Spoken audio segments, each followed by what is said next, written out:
We'll ask for comments from the floor. Andrew Padmos, the CEO of the Canadian Royal College, has raised with the executive group of this alliance the issue of our broad responsibilities with regard to Indigenous health and how this college alliance can contribute to that issue. And I think what we've had today might set us off on the very beginnings of the start of the development of a roadmap to that. So, questions from the floor? Yes, indeed, David. Rod Mitchell from College of Anaesthetists. Thanks very much.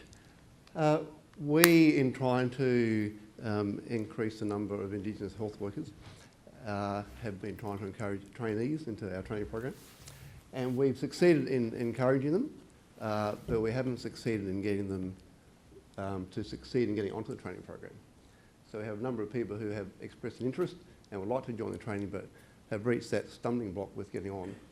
Do you have any comment on, I'll use the term affirmative action, and the role of that, how that may or may not work in helping people get onto a training program? I don't believe that affirmative action is the right phrase.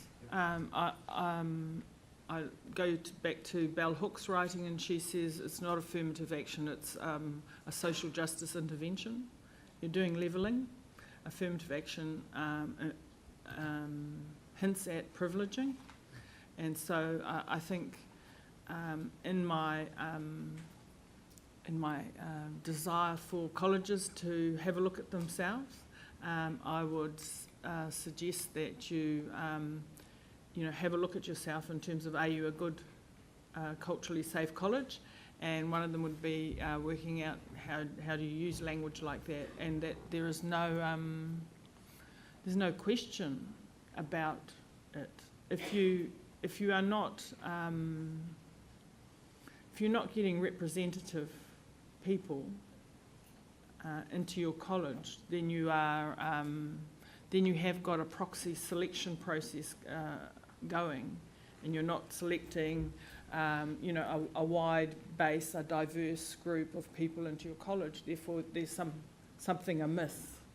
And the fact that we need to have all medical schools have social justice programs for increasing Indigenous participation, and colleges probably need that too, really just shows that we are our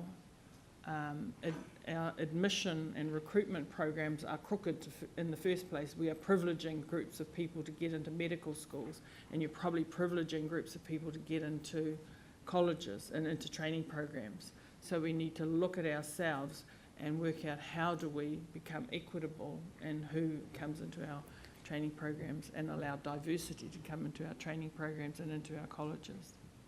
So does that make sense? I've sort of turned, I've said yes, but turned it round and asked you to check your discourse. Well, if you are supporting the principle, I think we've discussed this. I'd be interested to know if you have any suggestions to how that process may be utilised. Yeah, but the thing is, what I'm trying to say is that first of all, you've got to recognise that your admission into your training program's crooked. Well, it's not a fit for purpose. Does that? I'm not quite making sense. No, you are. You're making a lot of sense. Yeah. And I'd like to think we have identified that there is an issue. So you have a strategy. You have a strategic view of what you want to do and who you want what you want your college to look like, and what do you need to do to change it, and set a strategy and go for it. When the Dean started the curriculum business, because to their credit they understood that the curriculum had to be culturally safe before an Aboriginal student would want to come there, let alone that we could train everybody in the medical school better. At the same time, they worked with AIDA and Tiora to do Indigenous student recruitment guidelines. And the first reaction we got from some medical schools was Aboriginal health should just be a specialty. It's too niche for all of us. It's really hard for us graduate schools because there's just not enough Aboriginal people coming through undergraduate training programs. So, sorry, can't do anything. And Neville Yeomans, to his great credit, when he started at University of UWS, just proved them all to be absolutely wrong, because he started the graduate program at UWS. In their first year, they had 6 Aboriginal students, 3 of them graduated. It is rubbish to say that the issue is Aboriginal capacity. The issue is about your idea of what is standard and good enough to get in, and how you support the person through the program. And the evidence would support that. In New Zealand, the College of Surgeons and others, John Collins, some of you will know him, published in 1979 about that exact same discourse. Maoris just can't get through, they've just got too many family problems, they haven't got enough money, it's too hard for us to support them. That was the discourse.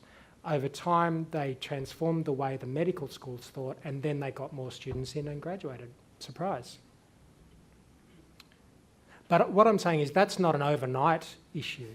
I'm not expecting anybody to magically transform overnight. This is developmental. And I don't want a medical school or a college to, tick all the boxes and have reconciliation action plans if you haven't really feel like you've got the capacity to know what you're doing in this space. Don't do it if it's going to be token. But if you don't know what you're doing, there's lots of people around who will support you to get to where you want to be. So I think, Paparangi, you've crystallised that for us with that point that we need to think about who we are as a college, what we want, what we want the trainee cohort to look like, and that determines the selection process, not the selection process determining. Same argument with women. Oh, women get pregnant and they've got too many family and emotional issues. How can we let them into our profession? It's exactly the same thing. It's rubbish, right? It's because the decisions were being made by blokes. Catherine Yellen. Perhaps on that note.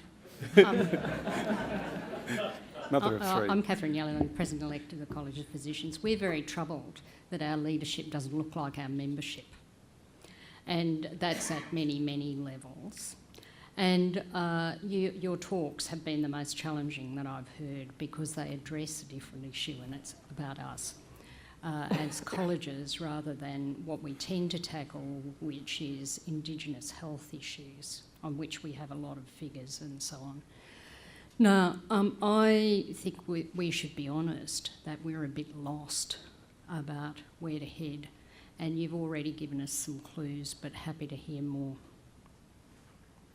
Thank you very much for that honesty. Aboriginal people can see you're lost, and we are more than willing to support your colleges to get to the next level, and organisations. But you have to do the work to admit where you're at, and then and be willing to change the way you do business. And I would like to add that possibly one of the greatest temptations you're going to have to try and resist is to make your Aboriginal trainees become your solution and wallpaper them around your college. You actually have to allow your Aboriginal trainees to be great trainees, and you have to do the college work by college people getting other support in. I've found with, I was an early member of the, fellow of the, I'm a public health physician, and for a while I worked as the Māori Director of Training for, so the, we were a faculty in those days, a faculty of public health medicine in New Zealand, and we asked for a separate Director of Training for a Māori cohort, and one of my fantasies was having 10 Indigenous fellows after 6 years I was the Director of Training. And I was only able to do that because I can bully just as well as anybody else, and I wouldn't. But the main issue was all the registrars that were coming through were being on committees with fellows and with specialists, and they weren't being allowed to spend enough time being trainees.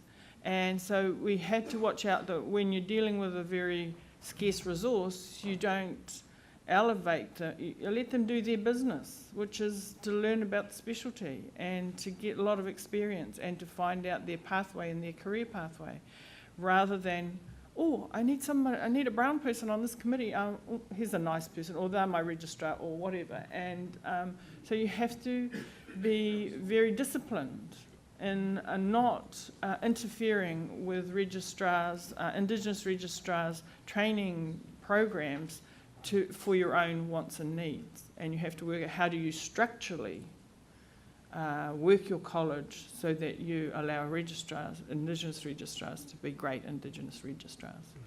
And Paparangi, when you and I had that conversation this morning as a quiet sidebar before it started, the 5-minute chat, yeah, you extended that with comments about their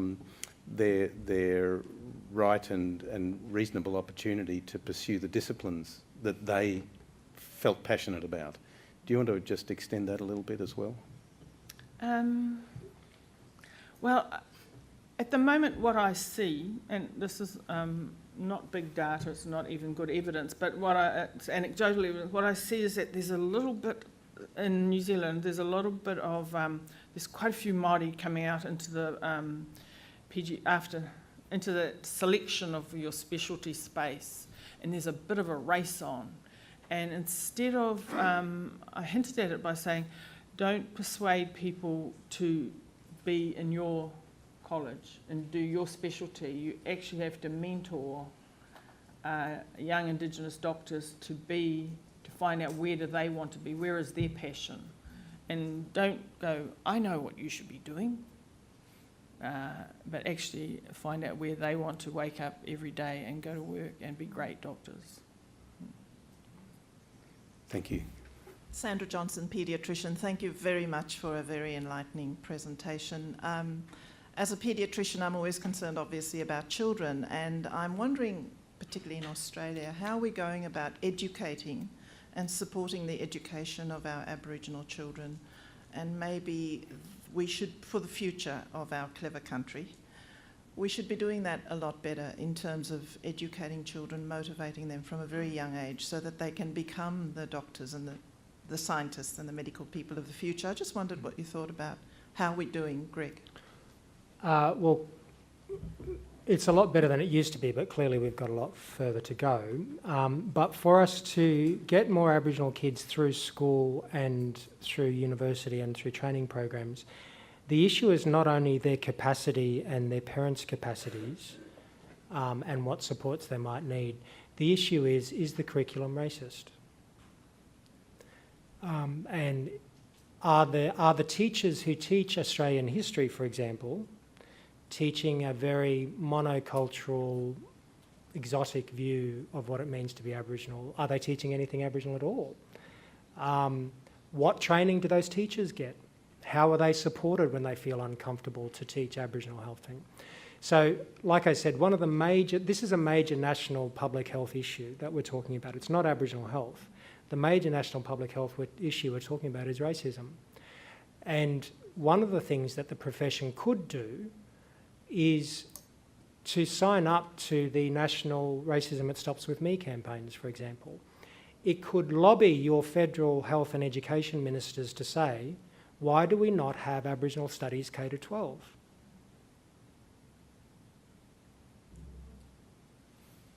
Aboriginal, but we're sick of screaming black and blue. Health education ministers don't listen to us, right? Because they think we're just after special treatment. The reason that this profession would lobby for that is because you know it will improve health and social outcomes down the line. That's a very real responsibility you could take for cultural safety and systemic change, for example. If you focus only on those Aboriginal students coming through the system and their capacities or incapacities, then you're actually doing yourself a disservice from the other powerful action you could take on the other side of the ledger. But both need to happen, of course. Can I add that almost all of us have something to do with schools, because we've usually got kids or somehow engaged with schools, and we should be asking our schools what is the what are the performance outcomes of Indigenous students in our schools, and if they're different, why, and what are they doing about it, what's strategic. So we have, as parents and members of the community, a role too in asking schools to be responsive and equitable. Kate Leslie. Kate Leslie, Australian Medical Council. As I mentioned earlier, the AMC College accreditation standards now include standards about Indigenous health and inclusion. We're having a gradual application of this standard, but the timeframes are short. And following your talks today, I'm feeling like they are rather short, given the history of this issue. So for colleges facing accreditation in the next couple of years, what resources are available to them to develop the strategic vision and then the action plan to not only meet our accreditation standards but do the job? Well, the Leaders in Indigenous Medical Education Network has a 12-year history of professional development at basic, postgraduate and college level training. It started out as a basic medical education network, so there's one very good resource. Secondly, it's in the evidence and it's in the literature. That's where I read it. And thirdly, reconciliation action plans. They're not my favourite form, but they're one way that your organisation can consider organisationally the sorts of issues that you might want to engage with.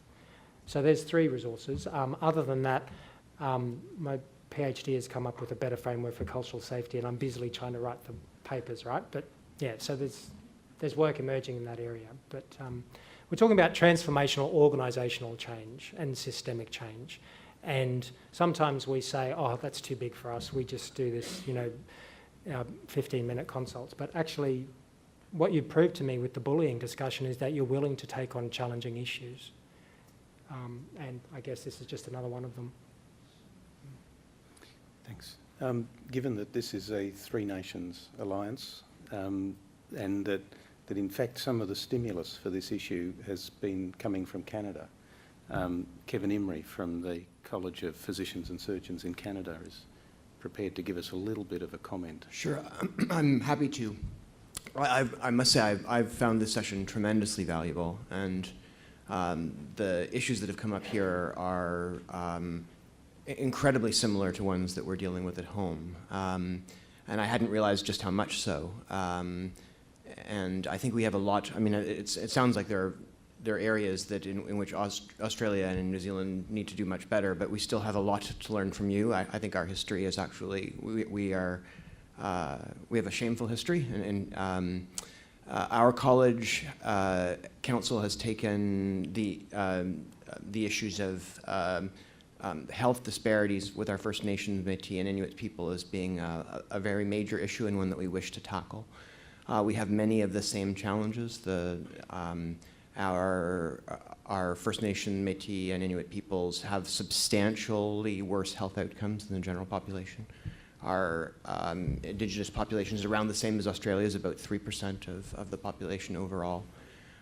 We have many of the same forces in terms of our shameful residential school episode, which really sounds very similar to the Australian environment, in which whole generations were lost in familiar bonds. Familiar bonds were lost, and we're only now starting to reestablish some of those and deal with these.